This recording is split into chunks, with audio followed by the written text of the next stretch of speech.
जय माताजी students, welcome to our YouTube channel Dhyan commerce, the key of success. जय माताजी विद्यार्थी मित्रों, હવે આપ સ્ક્રીન ઉપર જોઈ શકો છો નિવૃત્તિનો દાખલા નંબર 12 ઈએમઆઈ ત્રણ ભાગીદાર છે। આઈ નિવૃત્ત થાય છે 31 માર્ચ 17 તેનું પાકું સ્વરૂપ આપી છે। 7 હવાલા છે બાળકો। સેમ આગળ જેમ તૈયાર કરે એમ જરૂરી ખાતા અને નિવૃત્તિ પછીનું પાકું સ્વરૂપ બનાવવાનું છે। પણ આ આખા દાખલામાં બાળકો હવે જે મુદ્દા શરૂ થાય છે એ મૂડીના હવાલાને લગતા દાખલા છે બાળકો, જેમાં 7મા હવાલામાં ઈની નિવૃત્તિ બાદ ઈ અને એમ તેમની કુલ મૂડી 1 લાખ નવા નફા નુકસાન પ્રમાણમાં રાખશે। તો બાળકો કઈ રીતે બંને મૂડીનું પ્રમાણ 1 લાખ રાખે છે અને બાકીની રકમ જે તફાવતમાં આવે છે શોધે છે। આ દાખલાનો ખૂબ જ અગત્યનો મુદ્દો છે। તો નેક્સ્ટ વિડિયો સ્લાઇડમાં બાળકો હું આપને વ્હાઇટ બોર્ડ ઉપર સમજાવવા જઈ રહી છું દાખલા નંબર 12 ઈએમઆઈ। જય માતાજી વિદ્યાર્થી મિત્રો, ધ્યાન કોમર્સના ઓનલાઈન લેક્ચરમાં બાળકો આપનું સ્વાગત છે। ધોરણ 12 કોમર્સ એકાઉન્ટન્સી વિષયમાં ખૂબ જ અગત્યનું પ્રકરણ આપણે શરૂ કર્યું છે, ભાગીદારની નિવૃત્તિ કે મૃત્યુ, જેની અંદર આજે લેવા જઈએ છીએ બાળકો ટેક્સ્ટબુકનો દાખલા નંબર 12। ગુજરાત બોર્ડની અંદર જુલાઈ 2023ની એક્ઝામમાં પૂછાઈ ગયો છે। પેજ નંબર 269 પર આ દાખલો છે। જો આપની પાસે ટેક્સ્ટબુક હોય ગુજરાત બોર્ડની તો ખુલ્લી રાખો, ટેક્સ્ટબુક ન હોય બાળકો તો આ જે આખો દાખલો છે એની રકમ મેં આગળ વિડીયો લેક્ચરમાં સ્ટાર્ટિંગમાં ઇમેજ સ્વરૂપે આપી છે, ત્યાંથી આપ દાખલાની રકમ લખી શકો છો અથવા એનો ફોટો પાડી શકો છો। રેડી બાળકો? તો હવે આપણે સ્ટાર્ટ કરીએ છીએ દાખલા નંબર 12 ઈએમઆઈ। ધ્યાન અંદર ઈએમઆઈ 5:3:2 ના પ્રમાણમાં નફો નુકસાન વહેંચતા ભાગીદારો છે, તેમની પેઢીનું પાકું સર્વે નીચે મુજબ છે। આઈ 31 માર્ચ 2017 રોજ નિવૃત્ત થાય છે। 1 થી 7 હવાલા આપ્યા છે બાળકો। જરૂરી ખાતા અને નિવૃત્તિ બાદનું પાકું સર્વે તૈયાર કરો। તો આપ જોઈ શકો છો બાળકો, નિવૃત્તિના લગાતાર આપણે 8 માર્કના મોટા દાખલા ગણી રહ્યા છે। ફરી બોર્ડ ઉપર આપ જોઈ શકો છો મેં જે જરૂરી છે ખાતા તૈયાર રાખે છે બાળકો। આ દાખલાનો સૌથી અગત્યનો મુદ્દો છે બાળકો મૂડીમાં ફેરફાર, એટલે મૂડીને લગતા હવાલાના દાખલા શરૂ થાય છે, જેના માટે હું 7મો પોઈન્ટ વાંચું છું। આઈની નિવૃત્તિ બાદ ઈ અને એમ કુલ મૂડી 1 લાખ નવા નફા નુકસાનના પ્રમાણમાં રાખશે। તો અહીં બાળકો આ મૂડીનો હવાલો ખૂબ જ અગત્યનો છે, બાકી ઓવરઓલ દાખલો બહુ જ સહેલો છે બાળકો। ચાલો આપણે શરૂઆત કરીએ છીએ બાળકો। અલગ અલગ સ્ટેપ દ્વારા હું આપને નિવૃત્તિનો દાખલો સોલ્વ કરાવું છું। સ્ટેપ નંબર 1, જરૂરી ખાતા ખોલો, પુનઃ મૂલ્યાંકન, ભાગીદારના મૂડી ખાતા, આઈ નિવૃત્ત છે એના ઉપર રાઉન્ડ છે, રોકડ બેંક ખાતું અને પાકું સર્વે। ઓકે, પાકા સર્વે બાળકો ઉપર હેડિંગ આપી દઈએ આપણે। યસ, પાકા સર્વેમાં દેવા બાજુ મૂડી દેવા, રકમ, મિલકત લેણા અને રકમ। ઓકે, ચાલો બાળકો હવે આપણે શરૂઆત કરીએ છીએ। કાં તો પછી જવાબદારી અને મિલકતો એવું લખો તો પણ આપ લખી શકો છો। ઓકે, ચાલો સ્ટેપ નંબર 1 જરૂરી ખાતા ખોલો। સ્ટેપ નંબર 2 સૌ પ્રથમ મૂડી ખાતાની બાકી, મૂડી ખાતાની હંમેશા જમા બાકી હોય, ભાગીદારના મૂડી ખાતામાં જમા બાજુ બાકી આગળ લાવ્યા। પહેલાની બાકી છે વિદ્યાર્થી મિત્રો 60,000, બીજાની 30,000 અને ત્રીજાની 50,000। એના પછી બાળકો રોકડ અને બેંકની હંમેશા ઉધાર બાકી હોય, રોકડની બાકી પણ મને પાકા સર્વેમાં દેખાય છે 22,000। સ્ટેપ નંબર 3 બાળકો જૂના પાકા સર્વેમાં જો પાઘડી આપી હોય તો એ પાઘડી ભાગીદારોના મૂડી ખાતામાં ઉધાર બાજુ વહેંચો। પાઘડી ખાતે પણ અનલખેલી બાળકો મને પાઘડી દેખાતી નથી। ઓકે, પહેલો સ્ટેપ ખાતા ખોલ્યા, બીજા સ્ટેપમાં મૂડી અને રોકડની બાકી લખી, ત્રીજા સ્ટેપમાં પાઘડી નથી। હવે સૌથી અગત્યનો સ્ટેપ છે વિદ્યાર્થી મિત્રો સ્ટેપ નંબર 4। થોડુંક પાકું સર્વે નાનું કરી લઈએ છીએ, જેમાં નિવૃત્ત ભાગીદારની પાઘડી, નિવૃત્ત ભાગીદારના લાભનું પ્રમાણ એક ગણવાનું રહેશે, જેના માટે મારું ધ્યાન જાય છે પહેલો પોઈન્ટ 1 નંબર, જૂનું પ્રમાણ ઈ, એમ અને આઈ 3 ભાગીદાર છે, જેનું જૂનું પ્રમાણ છે 5:3:2। બીજો હવાલો બાળકો આઈના નફાનો ભાગ ઈ અને એમ વચ્ચે 2:3ના પ્રમાણમાં છે। પહેલા ભાગમાં લાભનું પ્રમાણ આપ્યું છે બાળકો, આઈનો ભાગ ઈ અને એમ વચ્ચે, હા ઈ અને એમ આ 2 ભાગીદારનું પ્રમાણ આપ્યું, તો આને બાળકો લાભનું પ્રમાણ કહી શકાય। હવે બાળકો આપ જોઈ શકો છો આ દાખલાનો સૌથી અગત્યનો મુદ્દો છે લાભનું પ્રમાણ તમને આપ્યું છે 2:3, પણ લાભનો ભાગ નથી આપ્યો, તો અહીંયા તમારે પહેલાં તો લાભનો ભાગ શોધવો પડશે બાળકો। હવે લાભનો ભાગ કઈ રીતે શોધાય વિદ્યાર્થી મિત્રો આપણે જોઈ લઈએ। યસ, તો અહીંયા બાળકો સૌથી પહેલાં આપણે લાભનો ભાગ શોધીશું। લાભનો ભાગ બરાબર નિવૃત્ત ભાગીદારનો નફા ભાગ ગુણ્યા લાભનું પ્રમાણ। તો સૌથી પહેલાં ઈ માટે બાળકો નિવૃત્ત ભાગીદારનો ભાગ છે 2 5 10 2/10। એમ માટે પણ ભાગ છે આઈ થિંક 2/10 ગુણ્યા કયા પ્રમાણમાં 2/3 એટલે 2/5, અહીંયા 3/5 ગુણાકાર કરશો એટલે 2 દુ 4, 10 પંચા 50, 3 દુ 6 અને 10 પંચા 50. હવે સાચું લાભનું પ્રમાણ બાળકો મારે લખવું હોય તો 4/6 કહી શકાય. હજી નાનું કરીએ તો 2 દુ 4 અને 2 તરી 6. આ રીતે બાળકો લાભનું સાચું પ્રમાણ આપણને મળશે. હવે બાળકો છેલ્લા હવાલામાં ક્યાંક નફા નુકસાનના પ્રમાણની જરૂર પડશે બાળકો, તો નવું નફા નુકસાનનું પ્રમાણ પણ આના પરથી શોધી શકાય. અને પછી હું આપને પાઘડીની ગણતરી શીખવાડી રહ્યો છું. ચાલો પાઘડીનો પોઈન્ટ લઈ લઈએ બાળકો જોડે. એવું કરીએ 4 નંબરમાં આઈ નિવૃત્ત ભાગીદાર પાઘડી બરાબર ટોટલ પાઘડી આપી છે બાળકો 1 લાખ રૂપિયા. નિવૃત્ત ભાગીદારનો ભાગ છે 2/10 એટલે 2 લાખ ભાગ્યા 10 કરશો એટલે મારા ખ્યાલથી આવશે 20,000 આઈની પાઘડી. This is very important. હું ચેક કરી લઉં છું વિદ્યાર્થી મિત્રો. યસ, આઈની પાઘડી એકદમ સાચી છે બાળકો. વિડીયો પોઝ કરી બાળકો મારી જોડે લિમિટેડ જગ્યા છે, આપ નોંધી લો. આના પછી વિડીયોમાં જે આ ભાગ છે રફ કરી આગળ ગણતરી બતાવું છું. વિદ્યાર્થી મિત્રો હવે લાભના પ્રમાણમાં આપણે આઈની પાઘડી વહેંચીશું. 5 નંબરમાં આઈની પાઘડી 20,000 ઈ અને એમ વચ્ચે લાભના પ્રમાણમાં. લાભનું પ્રમાણ હતું 2/3. તો આની આમનો સિમ્પલ છે બાળકો. લાભ લેનાર કે જૂના ભાગીદાર ખાતે ઉધાર તે નિવૃત્ત ભાગીદાર ખાતે જમા. ઈના મૂડી ખાતે ઉધાર, એમના મૂડી ખાતે ઉધાર તે આઈના મૂડી ખાતે જમા. રકમ છે 20,000. 20,000 ને લાભના પ્રમાણમાં વહેંચશો બાળકો તો આઈ થિંક 8,000 અને 12,000 આવશે બાળકો. આપ ચેક કરી શકો છો. યસ બાળકો એકદમ સાચું છે. ખતવણી કરીશું. ઈના મૂડી ખાતામાં ઉધાર બાજુ 8,000, એમના મૂડી ખાતામાં ઉધાર બાજુ 12,000, વિરુદ્ધનું નામ આઈના મૂડી ખાતે. હવે બાળકો આઈના મૂડી ખાતામાં જમા બાજુ પહેલાં લખીશું 8,000, પછી લખીશું 12,000, વિરુદ્ધનું નામ ઈના મૂડી ખાતે, પછી એમના મૂડી ખાતે. આ બાળકો મેં ખતવણી કરી નાખી. આપ જોઈ શકો છો કઈ રીતે ખતવણી કરી. હવે બાળકો આની જોડે કનેક્ટેડ જે છેલ્લો મુદ્દો એ પણ જોડે લઈ લઉં છું. આઈની નિવૃત્તિ બાદ ઈ અને એમની કુલ મૂડી 1 લાખ નવા નફા નુકસાનના પ્રમાણમાં રાખશે. તો અહીંયા નવું નફા નુકસાનનું પ્રમાણ કે નવો ભાગ. હવે બાળકો જૂનો ભાગ અને લાભનો ભાગ આપ્યો ત્યારે નવું પ્રમાણ બરાબર જૂનો ભાગ વત્તા લાભનો ભાગ થશે. હવે ઈનો જૂનો ભાગ છે બાળકો 5/3/2. યસ, દાખલામાં આપેલું છે એટલે 5/10 અને એમનો જૂનો ભાગ છે બાળકો 3/10 વત્તા લાભનો ભાગ. લાભનો ભાગ હતો આઈ થિંક બાળકો 2/50 અને 3/50. હવે બાળકો છેદ સરખા કરવા હોય તો આને આપણે 5 જણ ગુણીશું. પાયો 25 વત્તા 2, 10 પંચા 50.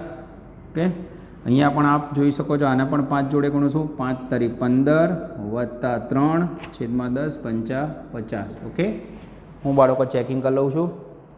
યસ, 5/10 અને આઈ થિંક 4/50 હતો.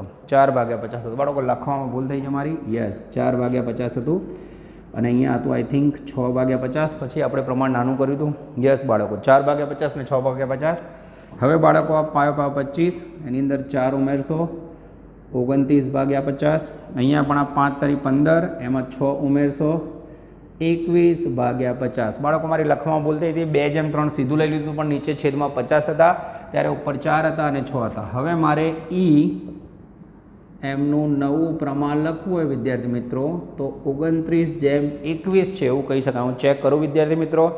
યસ બાળકો, મેં નોંધ કરી છે એની અંદર કમ્પ્લીટ જવાબ આવી જાય છે 29/21. હવે બાળકો આ પ્રમાણમાં મારે મૂડીને વેચવાની છે. તો મૂડીને વેચવા માટે પણ અહીં નોંધ બનાવું છું. કુલ નવી મૂડી 1 લાખ છે.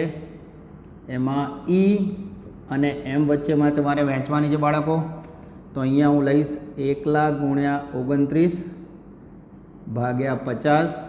આ બાજુ લઈશું 1 લાખ ગુણ્યા 21 ભાગ્યા 50. જેવો બાળક હું ભાગાકાર કરીશ, પહેલાંની મૂડી આવશે 58,000, ઈની 58,000 અને એમની આવશે મારા ખ્યાલથી 42,000. This is very very important. વિદ્યાર્થી મિત્રો, આપ જોઈ શકો છો આ દાખલાનો સોલિડ પોઈન્ટ. સૌથી પહેલાં દાખલામાં તમને નવું પ્રમાણ અને ભોગનું લાભનું પ્રમાણ આપ્યું હતું. લાભના પ્રમાણ ઉપરથી લાભનો ભાગ શોધ્યો. હવે લાભનો ભાગ અને જૂના ભાગનો સરવાળો કર્યો એટલે આપણને મળ્યું નવું નફા નુકસાનનું પ્રમાણ 29/21 અને એના પ્રમાણમાં મૂડી વહેંચી છે. વિડીયો પોઝ કરી વિદ્યાર્થી મિત્રો આખી નોંધ કરી લો. હવે વિદ્યાર્થી મિત્રો, નોંધ રફ કરતાં પહેલાં જો આપણે મૂડી શોધી દીધી છે તો અહીંયા તમારે પહેલેથી આખર બાકી લખવું હોય તો આપ લખી શકો છો. બાકી આગળ લઈ ગયા, આ જવાબ છે. ઈની આખર મૂડી રહેવી જોઈએ 58,000, એમની રહેવી જોઈએ બાળકો 21,000. અહીંયા ડેસ્ક આપ જોઈ શકો છો, નોંધમાંથી લખી છે. હું બાળકો વિડીયો પોઝ કરો, આપ નોંધ કરી લો. હું અહીંયાથી રફ કરી દઉં છું બાળકો. યસ. તો કઈ રીતે બાળકો મૂડીની રકમ શોધી, આ દાખલાનો ખૂબ જ અગત્યનો મુદ્દો છે. હવે બાળકો જગ્યાની મર્યાદાના લીધે હું પાકું સરવું થોડુંક લાંબુ કરું છું. યસ બાળકો, હવે આગળ વધીશું આપણે. તો આ દાખલાનો બાળકો સૌથી અગત્યનો મુદ્દો હતો મૂડીની કઈ રીતે બાકી વહેંચી, નવું પ્રમાણ કઈ રીતે શોધ્યું. બાળકો બાકીના હવાલા લઈશું. પહેલો હવાલો લાભનો પ્રમાણ ઉપયોગ થઈ ગયો છે. બીજો હવાલો પેઢીની પાઘડીનું મૂલ્યાંકન થઈ ગયું છે. ત્રીજો હવાલો દેવાદારો ઉપર ગાલખાતાનામાં 10%થી વધારવી. હવે બાળકો અહીંયા હું પાકા સરવૈયામાં જૂના દેવાદારો લખું છું. જૂના દેવાદારો મને દેખાય છે અંદરની સાઈડે 40,000. ઓકે, ધ્યાનથી જોજો બાળકો. યસ, દેવાદારો 40,000 છે. હવે સૂચના છે દેવાદારો ઉપર ગાલખાત અનામત 10%થી વધારવી. એટલે જૂની ગાલખાત વધારવી કીધું છે બાળકો, ધ્યાન રાખજો. જૂની ગાલખાત અનામત 2,000 છે. હવે 40,000ના 10% લેશો, હા, વત્તા 10% વધારવી. એટલે અહીંયા જૂની ગાલખાત અનામત 2,000 અને 40,000ના 10% આવશે 4,000. ટોટલ થશે 6,000. એટલે 40માંથી 6 જાય એટલે વિદ્યાર્થી મિત્રો બહાર આવશે 34,000. યસ. હવે ગાલખાત અનામતની બીજી અસર બાળકો, ગાલખાત અનામત ધંધા માટે એક પ્રકારનું નુકસાન ખર્ચ છે. પુનઃ મૂલ્યાંકનમાં ઉધાર બાજુ ખાલી ગાલખાત અનામત કઈ લેવાની, વધારાની. ઓલરેડી તમે 2,000 રૂપિયા તો પહેલેથી રાખેલી જ છે, તો બાળકો કંઈક અલગ કરવાની કોશિશ, ધ્યાન રાખજો. 40,000ના 10%, અહીંયા 2,000 હતી જૂની, નવી 4, 6 બાદ કરી. અહીંયા પુનઃ મૂલ્યાંકનમાં વધારાની ખાતર 4,000 ખર્ચ તરીકે લખવી. ત્રીજો હવાલો મકાનની કિંમત 110% ગણવી. હવે મારી જોડે મકાન છે બાળકો. અહીંયા મકાનની જૂની કિંમત મને દેખાય છે 1,20,000. હવે આની નવી કિંમત 1,20,000ના 110% ગણવી.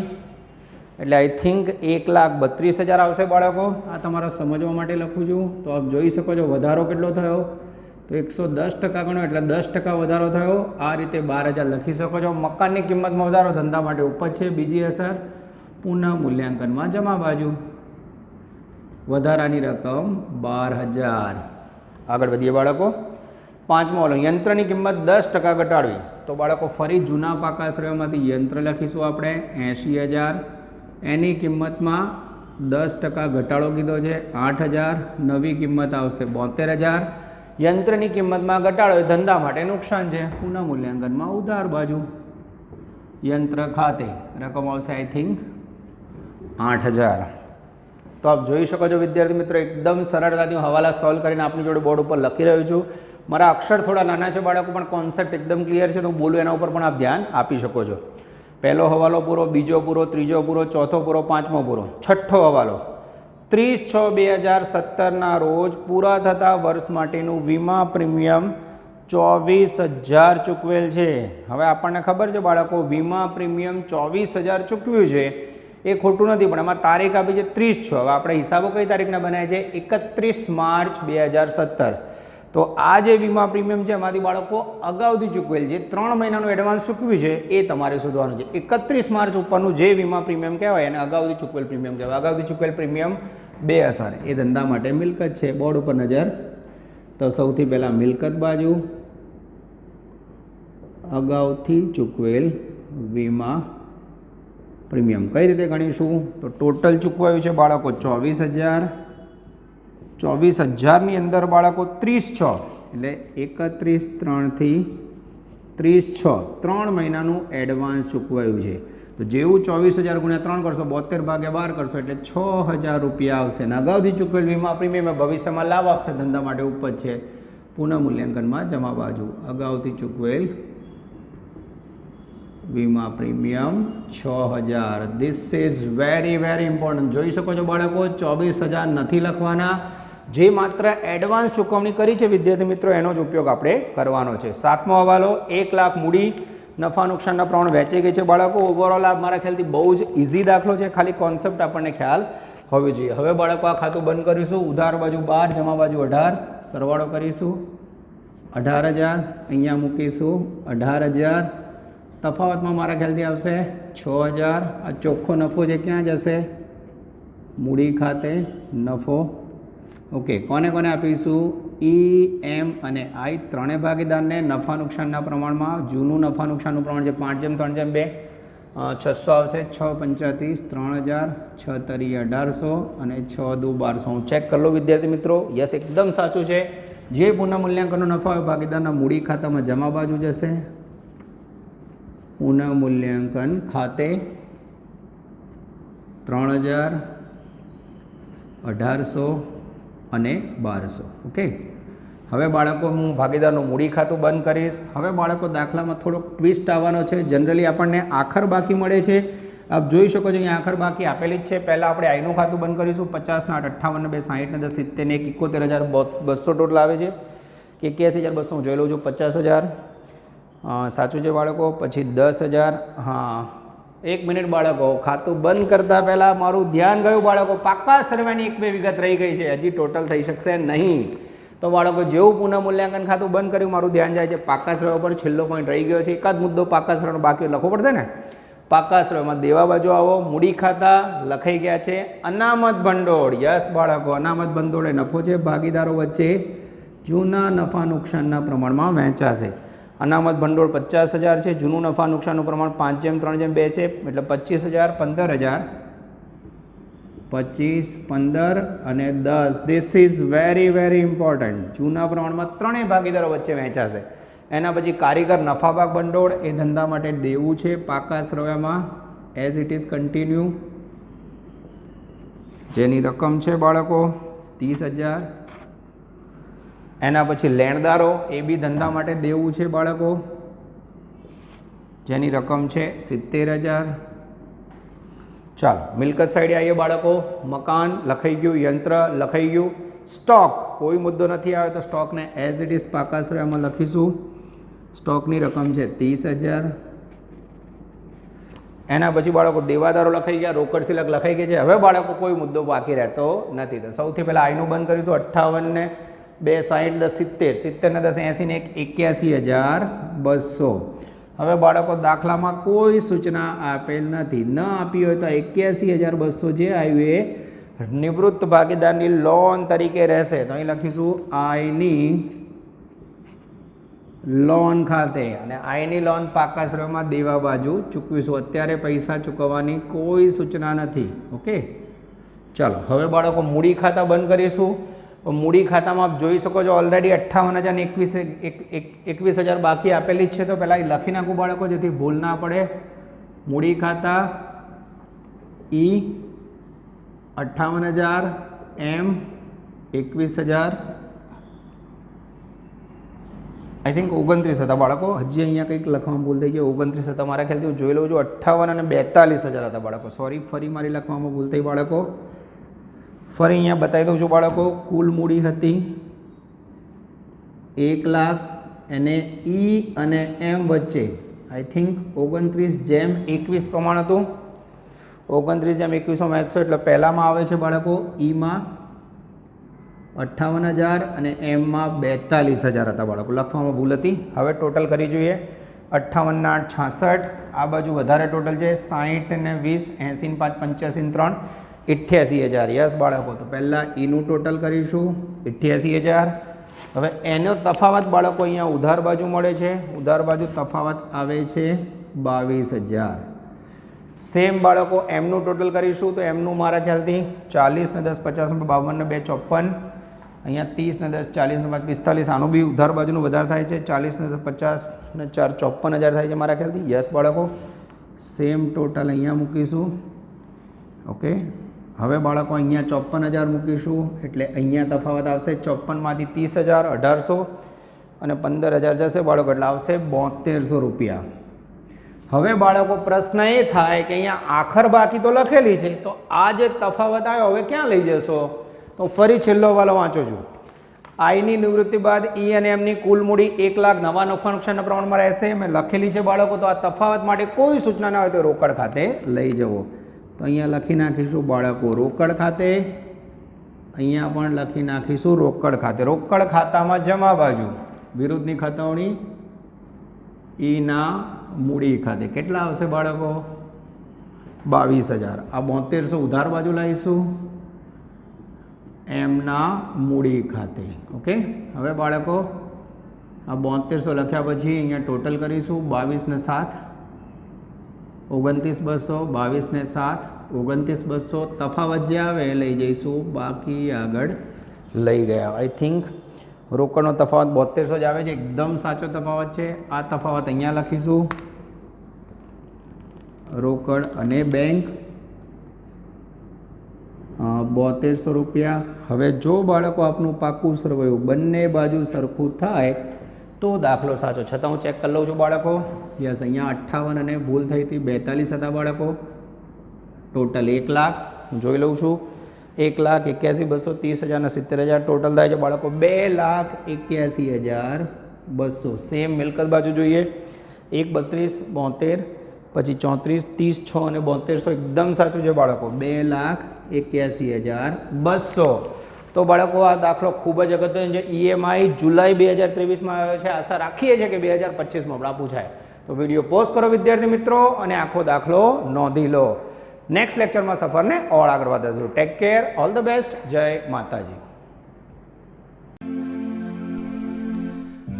Please like, subscribe, share and press bell icon for notification. Thank you.